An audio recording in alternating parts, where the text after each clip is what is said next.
Sometimes the people we sacrifice everything for are the ones who push us off the edge. For 11 years, I gave up my life to raise the granddaughter who never saw me as a mother. I gave her everything: shelter, stability, even love. And yet, what I got in return was resentment and betrayal. But the day she told me to stop giving my opinion was the day everything changed. This isn't just a story of family. It's a story of pain, survival, and silent revenge. Before we dive in, don't forget to subscribe to the channel and tell me in the comments where you're watching from. They say grief has stages, but no one tells you how long each one lasts. For me, the shock never really ended. It lingered like a fog, especially on cold mornings, the kind where the house feels too quiet. That morning was exactly like that, 11 years ago. I was sitting in the kitchen, sipping burnt coffee from my favorite mug, when I got the call that would change my life forever. My daughter Claire was gone. A car accident. One of those pointless tragedies you read about and think, that won't happen to us. But it did. Claire had always been wild, unpredictable, the kind of woman who chased freedom even when she had a child at home. She was 27 and still figuring herself out, but I loved her fiercely. She left behind her daughter, Laura, my granddaughter, just 9 at the time. I remember picking Laura up from school that day. Her small fingers clutched my coat, but her eyes were dry. She didn't cry. She didn't ask why her mother wasn't coming. That silence, it haunted me more than any scream ever could. From that moment on, I became mom again, whether Laura wanted it or not. And truthfully, she didn't. She tolerated me. That's the best word for it. I made her breakfast, packed her lunch, paid for her therapy when the school recommended it. I attended every parent-teacher meeting, every Christmas recital. I tucked her in and listened when she had nightmares. Still, she made sure to remind me, especially during the teenage years, "You're not my mom." Every time she said it, a little piece of me shattered, but I'd smile, tuck those pieces away, and keep going, because that's what mothers, real or not, do. When she turned 16, the rebellion got worse. She started skipping school, lying about where she was going, dating boys far too old. I tried to put boundaries, but every attempt was met with slammed doors and venom in her voice. Still, I stayed. When she got pregnant at 19, I was the one holding her hand at the clinic. The father, some bartender named Chris, vanished the minute she told him. She cried for a week. I didn't say, "I told you so." I just brought her tea, held her when she let me, and told her we'd figure it out. And we did. I became a mother all over again, this time to James. That little boy became my light in a world that had felt so dim. His laugh echoed through the hallways of a house once filled with tension. For a time, I believed maybe, just maybe, Laura would change. She'd find strength in motherhood. I was wrong. While James grew, Laura drifted further. She couldn't keep a job, never lasted more than a few weeks in any role: waitress, receptionist, dog groomer. She had excuses for every failure. Her boss was toxic, the hours were unfair, her back hurt. Meanwhile, I paid the bills. I used what was left of my retirement savings to cover James's private school. I cooked, cleaned, did laundry.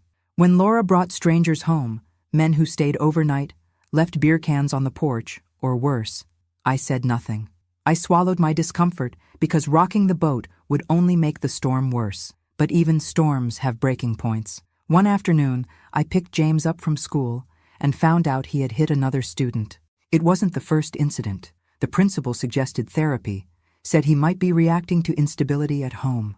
My heart dropped. I knew what that meant. That night, I sat Laura down, tried to speak gently. I told her James was showing signs of distress, that something had to change. Her face twisted, like I'd insulted her.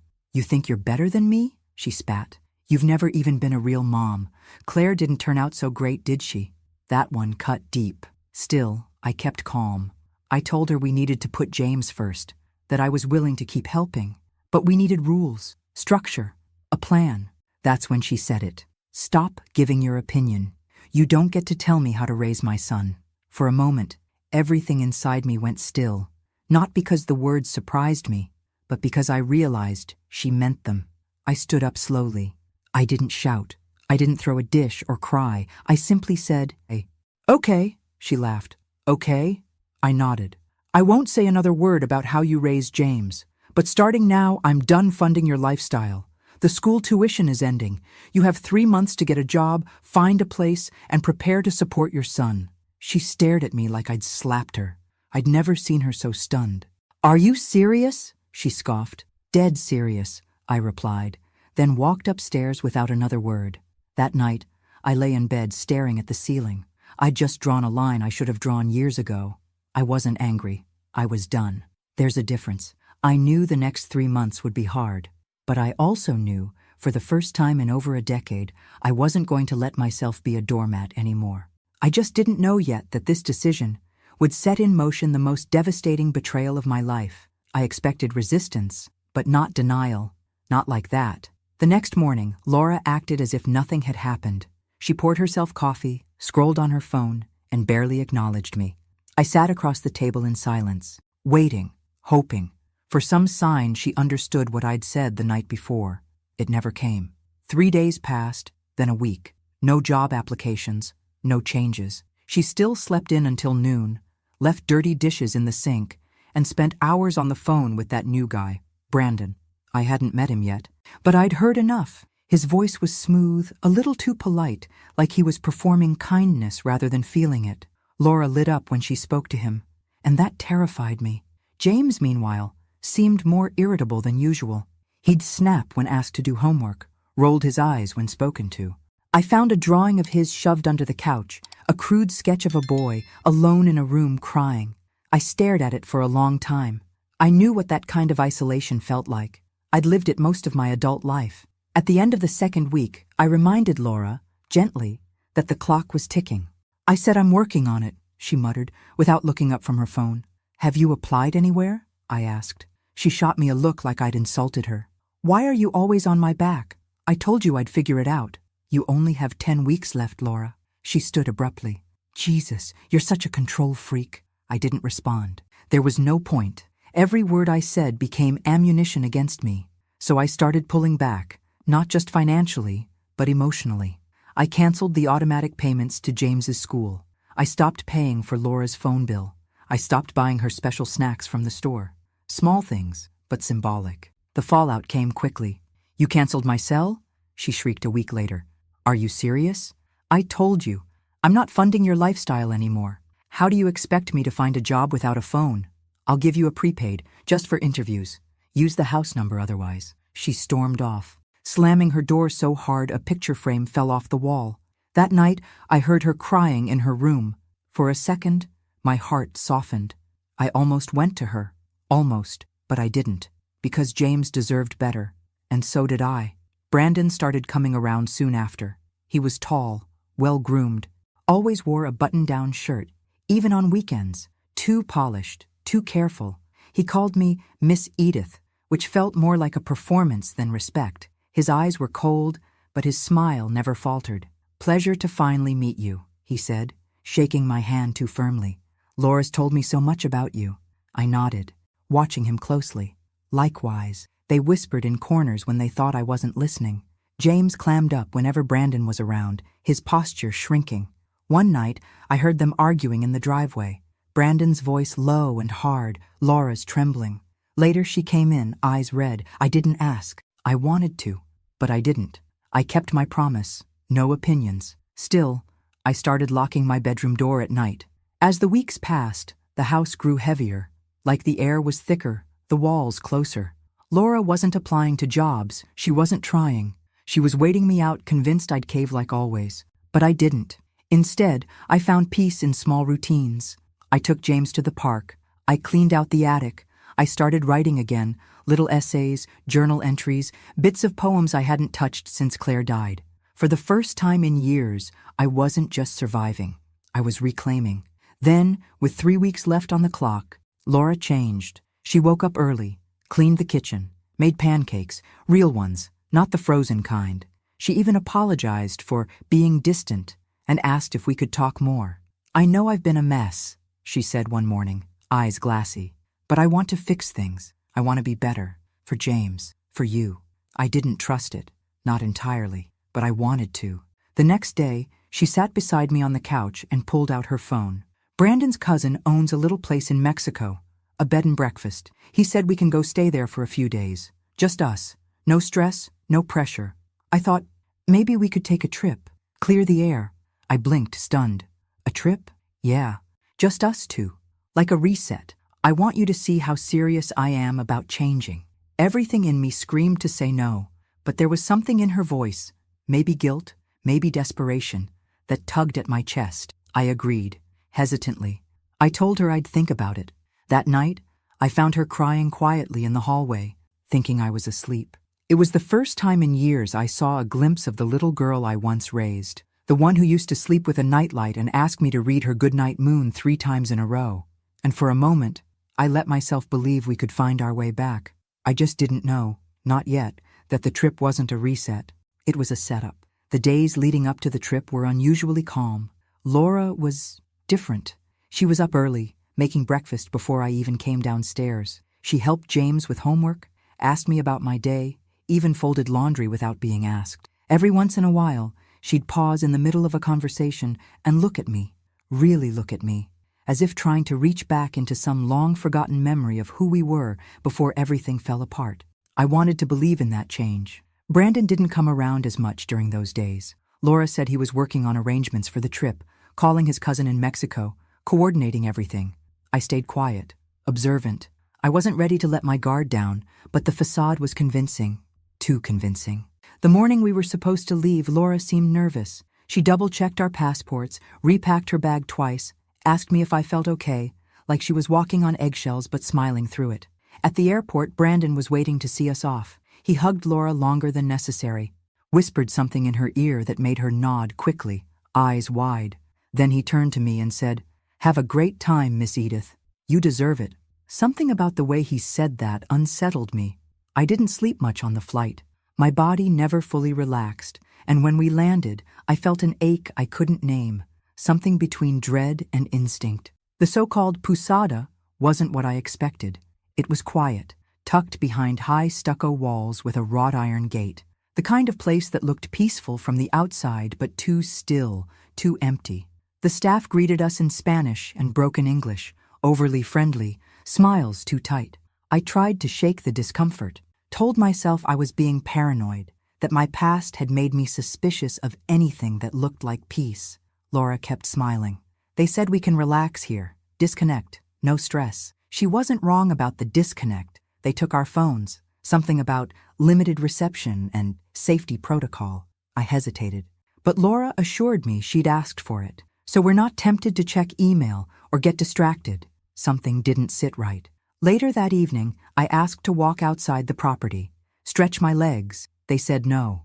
"For your safety," the man at the front desk said with a smile that didn't reach his eyes. Laura brushed it off. "Just rules, Grandma.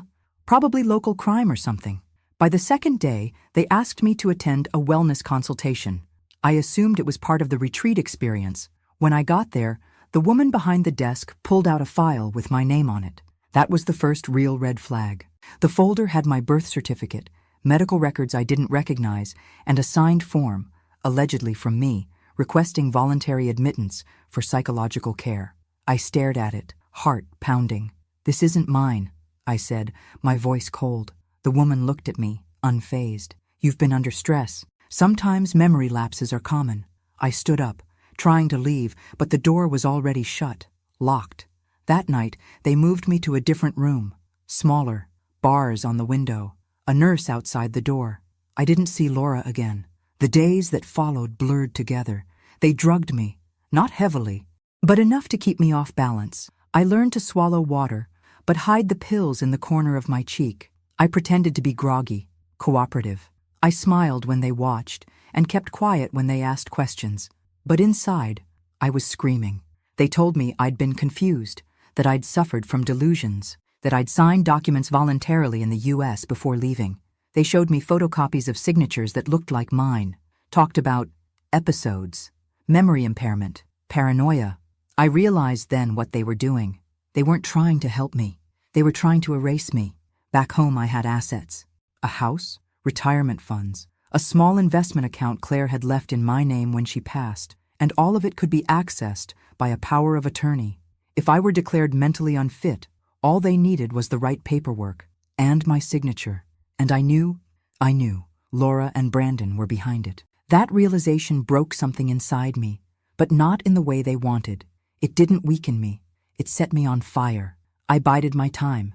I played their game. For days, maybe weeks, I don't even know. I followed the schedule, attended their group sessions, smiled when spoken to, and then one afternoon, while in the tiny institutional library, I found a lifeline, an old computer, barely functional, but with restricted access to the internet. I asked to write a letter. To journal, I told them. The nurse nodded, not even looking, and that's how I reached out, not to a lawyer or a hotline, but to Donna Yates, a former coworker from my days as a regional manager. She was the one person I knew would take me seriously. I used coded language, referenced an old office joke we used to share, and dropped enough clues for her to understand I was in trouble. It took days, maybe longer, but Donna got the message, and she didn't ignore it. The day the American consulate representative showed up, asking to speak with me in private, I knew my time in hell was almost over. They fought it. Of course they did. The institution tried to delay, fumble paperwork, claim I wasn't lucid enough to leave, but Donna had already sent documentation. The embassy intervened, and slowly, carefully, they extracted me from that place. When I left, I didn't cry. I didn't scream. I just looked out the window of the car and whispered, "You thought I'd disappear." But I wasn't gone. Not yet. And now, I was coming home. Coming home wasn't the relief I thought it would be. When the wheels of the plane hit the tarmac, I expected something like peace, like I'd crossed some finish line and left the nightmare behind me. But that's not how trauma works. You carry it in your spine, your stomach, your breath. It walks beside you like a second shadow. The customs agent barely looked at me. I don't blame him. I was thinner, pale, and hadn't slept a full night in weeks. My hair had more gray than before, and my hands trembled when I reached for my passport. The address I returned to wasn't my home anymore. Not legally. Donna had arranged for me to be picked up by a lawyer she trusted. He handed me a thick envelope filled with documents, his eyes soft with pity. "Miss Campbell," he said, "I need to prepare you. They've done a lot in a short amount of time." I nodded, even though I wasn't ready. My bank account had been drained. My house, the one I'd raised Claire in, then Laura, then James, had been sold. My car was gone. All under a forged power of attorney that Brandon and Laura had filed with a notary using my driver's license, the one they took from my purse the night we arrived in Mexico. "They even sold some of your furniture," the lawyer said carefully. I didn't speak for a long time. I just looked out the window and asked him to take me somewhere quiet. He brought me to a women's shelter downtown. Not because I had nowhere to go, Donna had already offered her guest room, but because I needed the quiet. I needed to be anonymous, and I needed to think. I hadn't allowed myself to feel anger.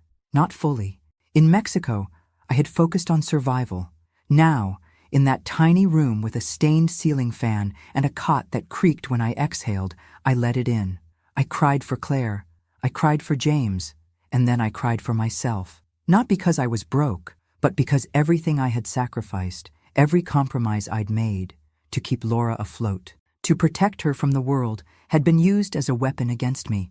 I spent 2 days in that shelter before Donna came with new clothes, a laptop, and a burner phone. "It's time to fight," she said. I nodded. The first thing we did was hire a forensic document analyst. Within days, he confirmed what we knew. The signatures on the power of attorney were forgeries. The medical records used to justify my treatment were fabricated. Some pulled from my past, others completely falsified. The notary who witnessed the documents? Under investigation already for other fraudulent activity. Brandon and Laura had created an entire legal illusion, and it had almost worked. We filed a lawsuit, not just civil, but criminal. Fraud, financial abuse of an elder, identity theft, conspiracy. They didn't even deny it when the police showed up. Brandon was arrested first. He folded under pressure, told investigators that Laura had pushed him into it, that it was her idea, but his trail of emails and voice messages said otherwise. He had handled the logistics. He had contacted the clinic in Mexico. He had moved the money. Laura was arrested a day later, outside a nail salon. When the officer read her rights, she didn't cry. She just looked annoyed, as if I were the one who'd betrayed her. The trial didn't take long. The evidence was overwhelming. Wire transfers, notarized lies, Even voice recordings Donna had helped me recover from old voicemails Laura left on the home line. They were both sentenced, not just for the financial crimes, but for unlawful confinement. The fact that I had been held against my will in another country added weight to the charges. Laura got 5 years with a possibility of parole after 3. Brandon got 7. And James? James had been staying with a temporary foster family while the case unfolded. I hadn't been allowed contact, not until the court reviewed everything and determined I was mentally and emotionally fit to take him back. I'll never forget the day I stood before the judge, hands trembling, and asked to be his guardian again.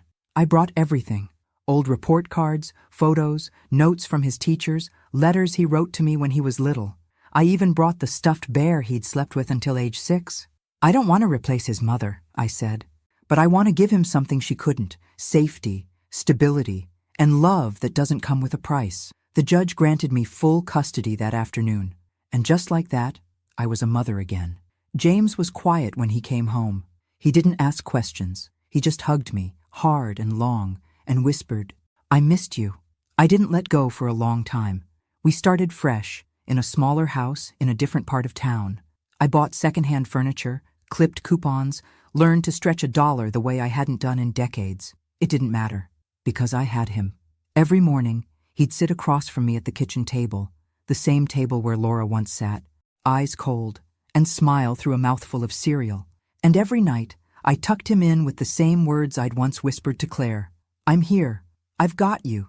You're safe." But safety, I knew now, didn't come from locks or alarm systems. It came from truth, from choosing peace over fear, from never, ever letting someone convince you that love should cost your dignity. And I was just beginning to reclaim mine. The house we moved into wasn't much to look at, a single-story rental with cracked stucco and a crooked mailbox. But it was ours, or at least it was mine and James's. And after everything we'd been through, that meant everything.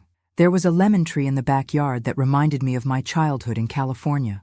The first week, James and I picked a few and made lemonade from scratch. It was too sour, but he loved it, said it tasted like sunshine. I remember laughing, really laughing, for the first time in what felt like years. Still, I didn't relax. I was watching everything, every behavior, every reaction. James had been through a trauma too, more than he could understand at his age. One night, I found him standing in the hallway, wide-eyed, holding the blanket he used to sleep with as a toddler. When I asked what was wrong, he whispered, "Is Brandon going to come back?" I dropped to my knees, held him close, and said, "No, he's gone. No one's going to hurt us anymore." He nodded, but didn't say anything. The next day, I enrolled him in a new school, public this time. We couldn't afford private anymore, but I picked a place with kind staff and a good counselor. I met with his teacher personally, explained that he might need extra support. She nodded and placed a hand on my arm. "You're doing an amazing thing," she said. I wanted to believe that. I really did. But there were days I looked in the mirror and saw only failure. A woman who couldn't save her daughter, who'd raised a granddaughter that betrayed her, who had to rebuild her life from dust and memory. I journaled every night, something I picked up while locked in that place in Mexico. It helped me organize the mess, remind myself I was still here. Then one morning, something happened that shook me. I was cleaning out old boxes from the storage unit, the last of my things that Donna had managed to salvage before Laura and Brandon sold off the rest, when I found a sealed envelope with Claire's handwriting on it. I stared at it for 10 full minutes before I opened it. The paper was yellowed, creased in 4 neat folds. I recognized the floral stationery. It had come from a set I gave her for her 21st birthday. It wasn't a long letter, but it was enough to crack me open. She wrote it just a few months before her death. She never mailed it. Maybe she meant to. Maybe she changed her mind. I'll never know. In it, she confessed that Laura wasn't planned, something I already knew, but the truth was harder. She had considered giving Laura up, said she'd felt overwhelmed, alone, unsure of what kind of mother she could be. "I was never strong like you, Mom," she wrote. "And Laura knows. She feels it. That distance. I see it in her eyes, and I don't know how to fix it." She went on to say that she always knew I'd step in if something happened, that I was more of a mother to Laura than she had ever been. I just hope one day she sees that. I folded the letter and held it to my chest. It didn't make the betrayal easier to swallow, but it gave it shape, gave her shape. Claire, the daughter who always seemed to drift away from me, but somehow still knew how deeply I loved her. And Laura, she had inherited more than just Claire's eyes. She had inherited her pain, her confusion, the legacy of women who never quite learned how to receive love without destroying it. Maybe that was my fault. Maybe I hadn't been enough. Or maybe I had tried too hard to be everything, and in doing so, left no room for her to become herself. That night, I placed the letter in the drawer beside my bed. I didn't show it to James. Not yet. He was doing better. He was drawing again, talking more, asking questions like, "Do you think Mom will ever come back?" And "Did she love me?" I answered with honesty and care. "She loved you in the way she knew how," I told him. "But sometimes people have their own pain that gets in the way. It doesn't mean it was your fault. It never was." He nodded slowly, and I watched something in his shoulders soften. We were healing, slowly, like old wounds learning not to ache with the weather. Still, part of me couldn't let go. Laura was still in prison. I hadn't written to her, hadn't answered the one letter she sent, an apology full of vague remorse and a request for updates on James. I kept it in the same drawer as Claire's letter. Some nights, I'd lie in bed and wonder what kind of woman Laura might have been, if things had been different, if Claire had lived, if I had been tougher, softer, if love had been enough. But those were questions that didn't change anything. What I knew now was this. I had survived betrayal. I had survived exile. And I had walked through the fire, not with rage, but with resolve. Laura may have tried to erase me, but I was here, and I wasn't done yet. Time passed in strange ways after the trial. Some weeks felt like a blur. School lunches, therapy sessions, grocery lists. Others stretched on endlessly, especially when the silence in the house reminded me of all the things we'd lost. James adjusted faster than I expected. Children are resilient in ways adults rarely are. He started making friends, laughing more. His teachers sent home notes praising his progress. But I still caught him staring out the window sometimes, lips pressed tight, as if trying to remember something without words. He didn't ask much about Laura after that first wave of questions. He accepted that it was just the two of us now. I, on the other hand, couldn't help but think about her every day. She was in prison, and I couldn't decide if that thought brought me comfort or shame. There were moments, brief, unsettling moments, when I'd open the drawer where I kept Claire's letter and Laura's, and I'd just sit there, staring at both, wondering how everything had spiraled so far, how 3 generations of women in my family had failed each other in such specific, painful ways. Then one afternoon, the phone rang. It was a collect call from the correctional facility in Phoenix. I froze.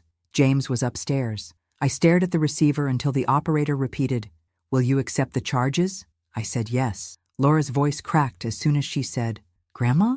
I didn't answer right away. I could hear the echo of her breath, could almost picture her, in a sterile room, hand gripping the plastic phone. "I know I'm the last person you want to hear from," she said. "But please, I just wanted to know how James is." I stayed silent.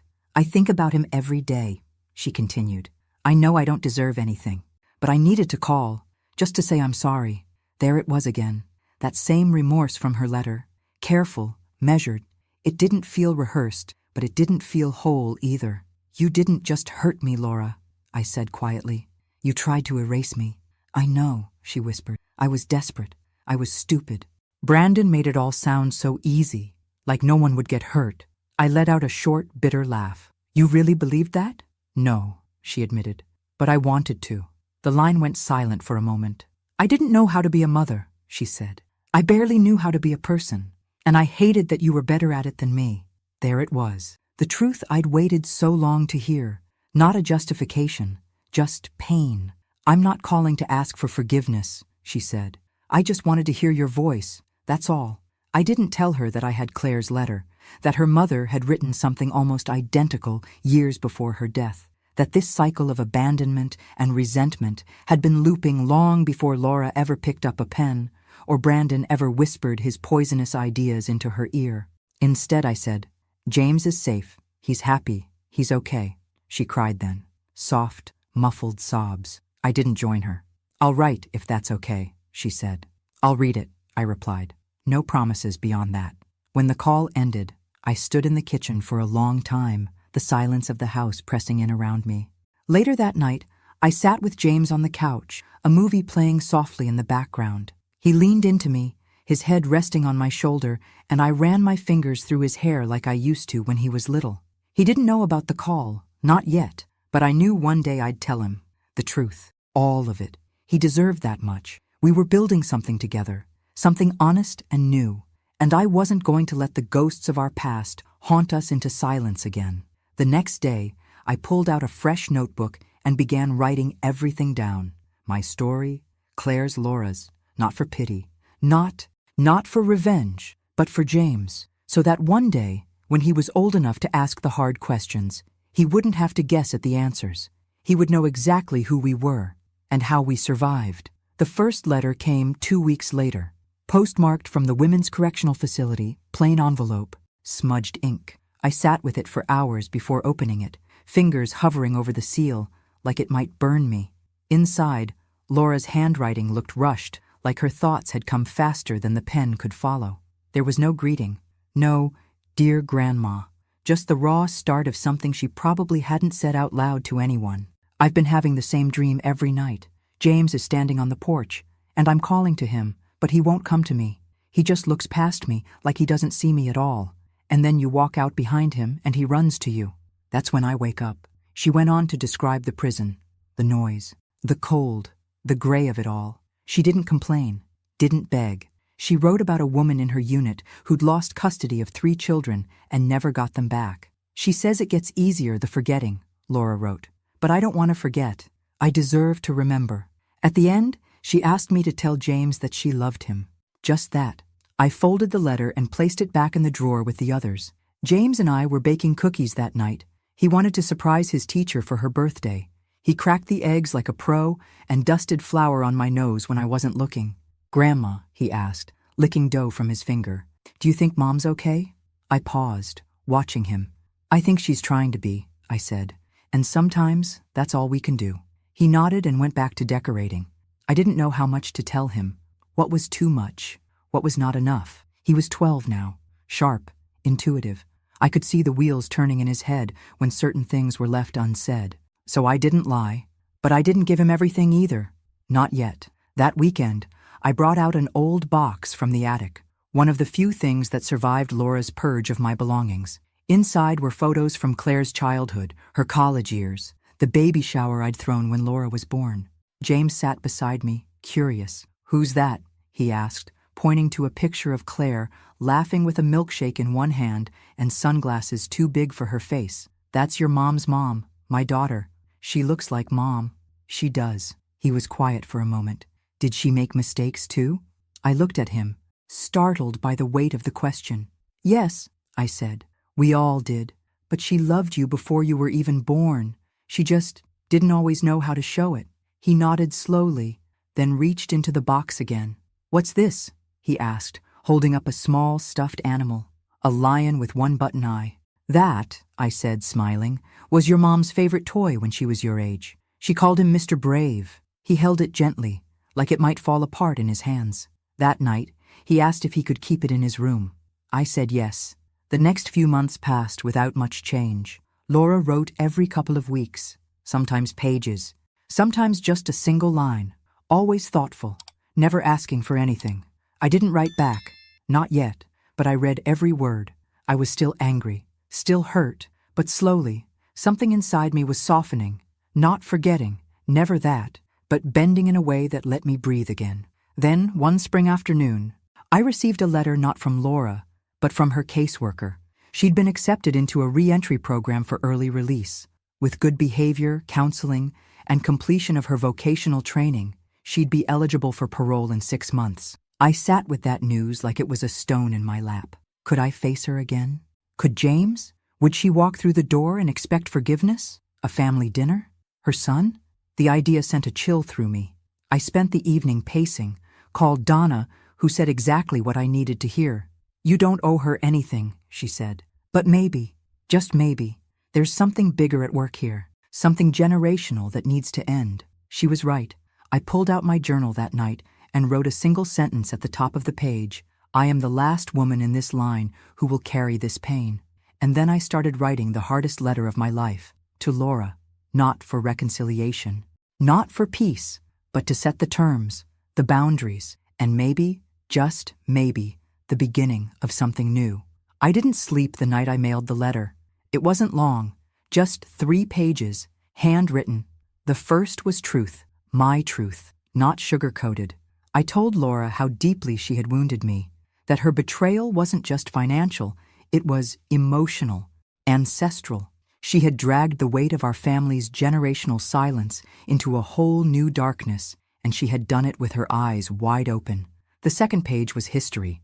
I told her about Claire's letter, the one she never sent, the daughter who feared she couldn't love enough, who knew that one day I would be the one left holding the mess. And the third page, that was the future.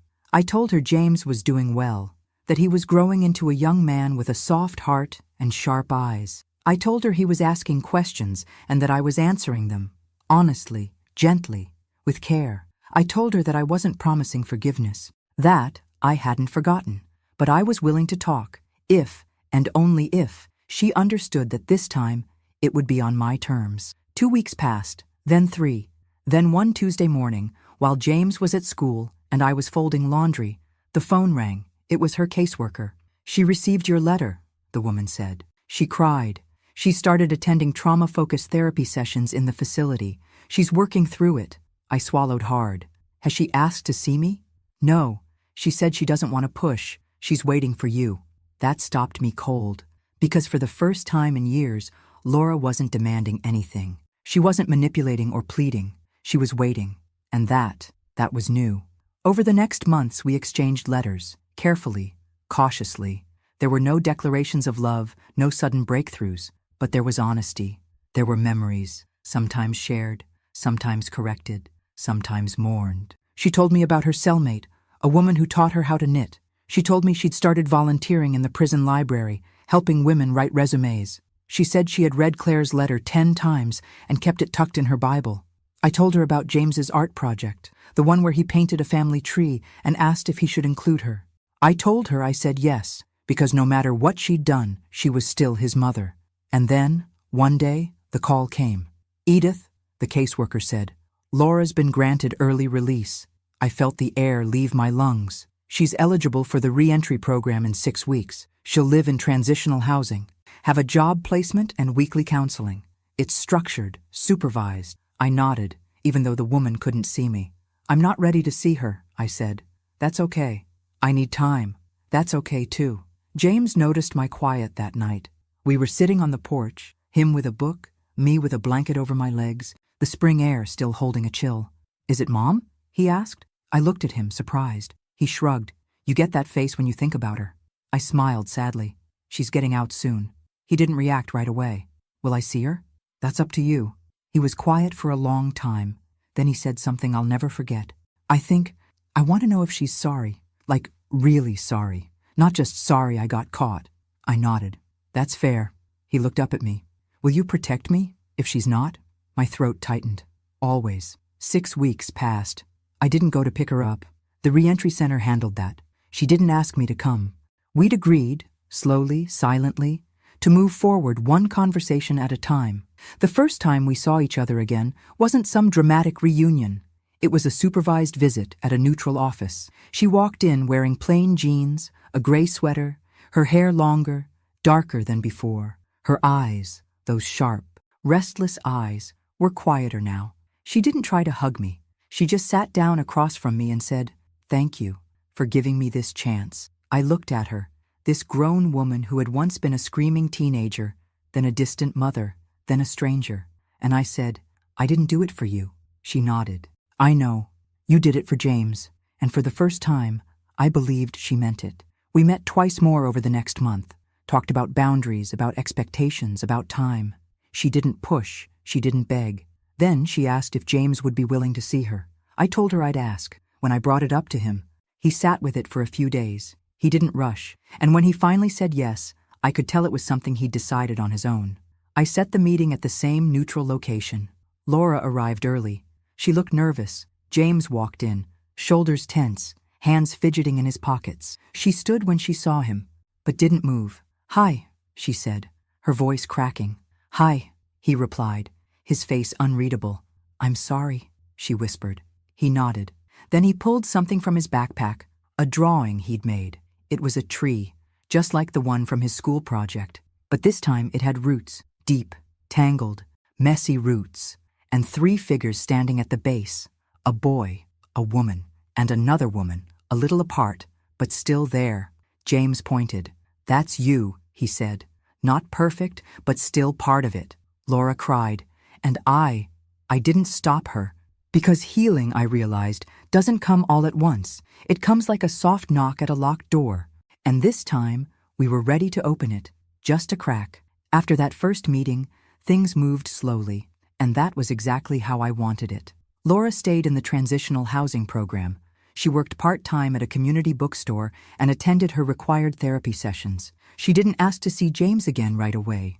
She didn't try to come over. She didn't even send gifts. And for the first time in her life, she respected boundaries. Every now and then, she'd write a short letter to James, never more than a few lines. She never used the word mommy. She signed them simply as Laura. She told him about the books she was reading, the new skills she was learning, how proud she was of his art. James read every one of them, sometimes aloud, sometimes silently. He'd fold them neatly and keep them in a small tin box under his bed. One afternoon, he came home from school holding a clay sculpture he'd made. A rough, abstract piece that looked like a broken bowl. "It's supposed to represent forgiveness," he said, "like how something cracked can still be useful." I stared at the shape, at the fragile lines through the clay. He had glued it back together himself, golden paint tracing the scars. I felt my throat tighten.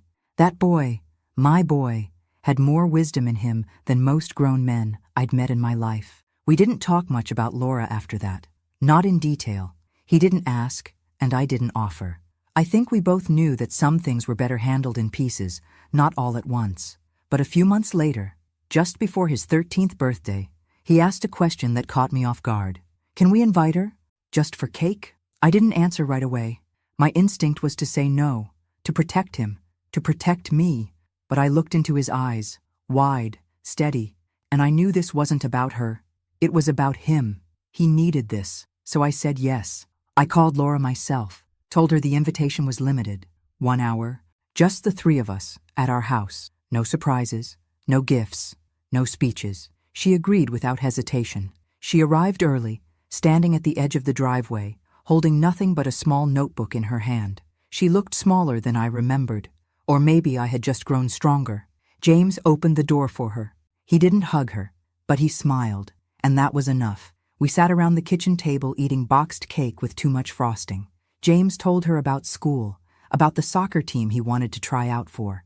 She listened like it was the most important conversation in the world. When the hour was up, she stood and thanked me. Not just for the cake, not just for the visit, for everything. I nodded, not ready to say more than that. She turned to James and handed him the notebook. "This is for when you're ready," she said. "It's not a journal, just stories. Memories I wrote down, things I wanted you to know, when you're ready." James took it, tucked it under his arm like it was something sacred, and then she left. No drama, no last-minute tears, just quiet, respectful distance. After she was gone, I watched James flip through the first few pages. He didn't say anything, just sat with it for a while. Later that evening, I found him in his room sketching. He looked up at me and said, "I think she's really trying." I sat beside him and ran a hand through his hair. "I think so too, but I still don't want her to live here. That's not going to happen." "Good," he said, going back to his drawing. That night, I lay in bed with a strange ache in my chest. Not pain, something else, something that felt like release. For the first time in years, I wasn't angry. I wasn't carrying the weight of betrayal or grief or resentment like armor. I was just breathing, free. And that, more than any courtroom victory or confession or apology, was what I had fought for. Peace, hard-earned, quiet, real.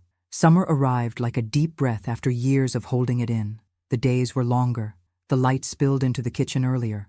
I found myself opening the curtains wider, letting warmth into corners I'd once kept in shadow. James grew taller that summer, not just in inches, but in presence. His voice deepened slightly. He started writing stories of his own, sometimes silly, sometimes startling in their depth. One day, he handed me a folded sheet of paper and said, "It's fiction, kind of." It was about a boy who lived with his grandmother after his mom disappeared.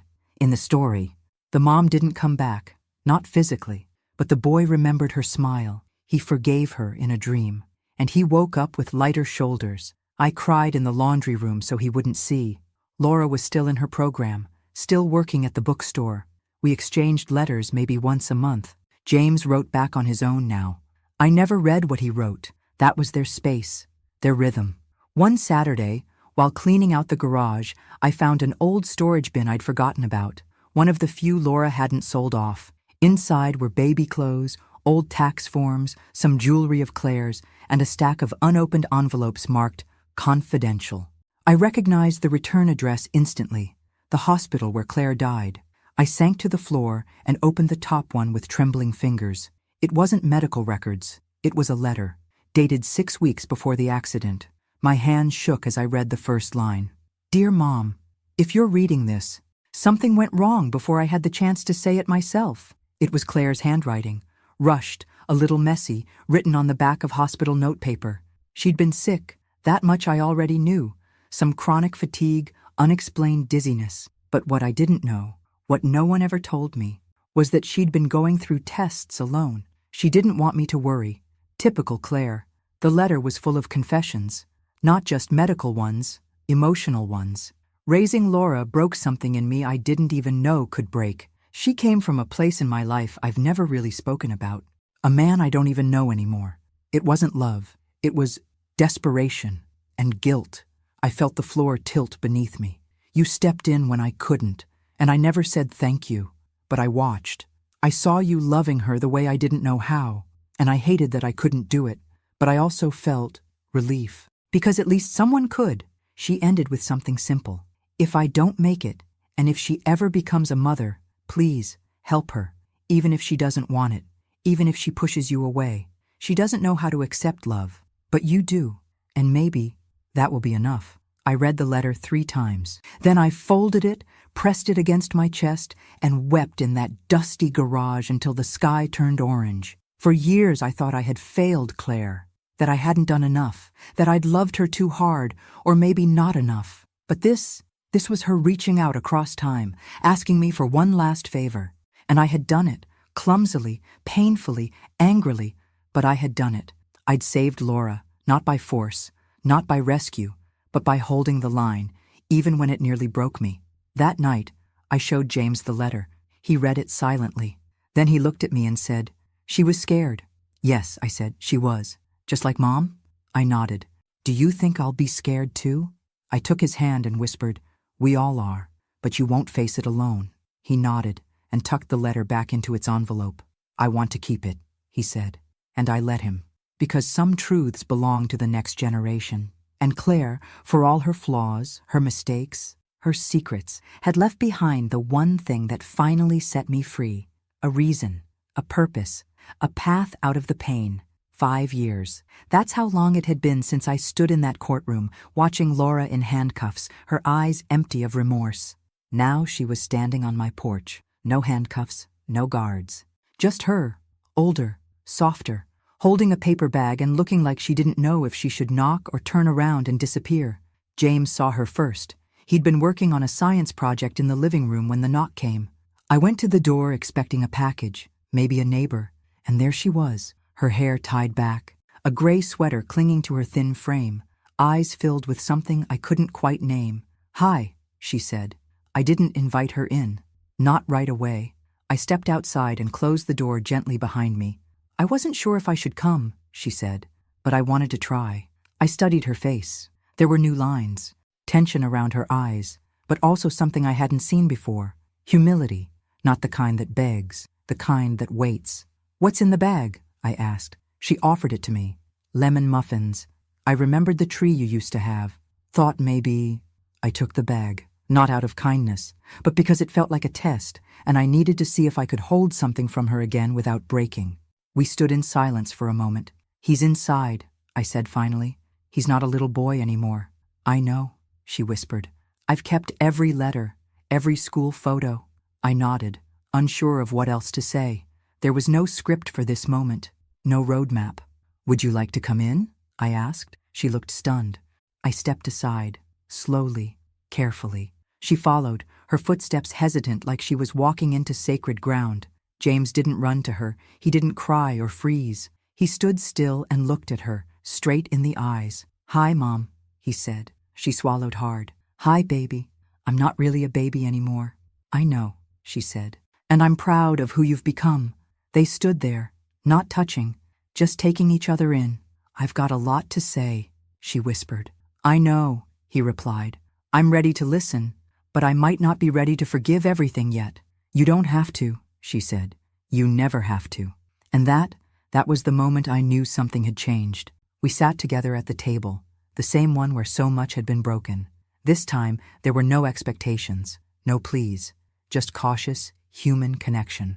Over the next few months, we took slow steps. Dinners once a week, letters exchanged more freely, conversations about books, movies, memories. She talked more openly about prison, about the therapy, about the women she met there, many with stories just like hers, many who never got out. "I was lucky," she said once over coffee. "No," I replied. "You were loved. That's different." Then one afternoon, while folding laundry, she asked if she could see the letter, Claire's letter. I didn't answer right away, but later that evening, I brought it out, carefully unfolded, the edges worn from years of rereading. She held it like something sacred. Her hands trembled as she read it. And then she cried. The kind of cry that comes from deep inside, the cry of someone who finally sees herself, and everyone who came before, with clarity. "She knew," Laura whispered. "She knew what I'd become." "No," I said. "She knew you were in pain, and she asked me to help you." Laura looked at me, her eyes full of shame. "Why did you do it? After everything?" I leaned back in my chair and breathed, because I decided the pain stops with me. She didn't say anything after that, just nodded, wiping her eyes. The next weekend, James brought home a new project, a family history essay. He asked if he could interview us both. We sat at the table side by side. Laura and I took turns answering his questions, telling stories, some painful, some funny, some unfinished. It wasn't perfect, it wasn't even peaceful, but it was ours. Real, woven together not by blood or duty, but by the quiet decision to try again, to break the cycle, to rebuild, one word at a time. 5 years ago, I didn't think this was possible. I remember the first time I saw Laura after she was released. She was standing there, unsure, holding a small paper bag. And in that moment, I wasn't sure what I wanted more, to scream or to forgive. But today, as I sit on the porch, watching her and James talk together in the garden, I realize that sometimes the hardest things are the ones worth fighting for.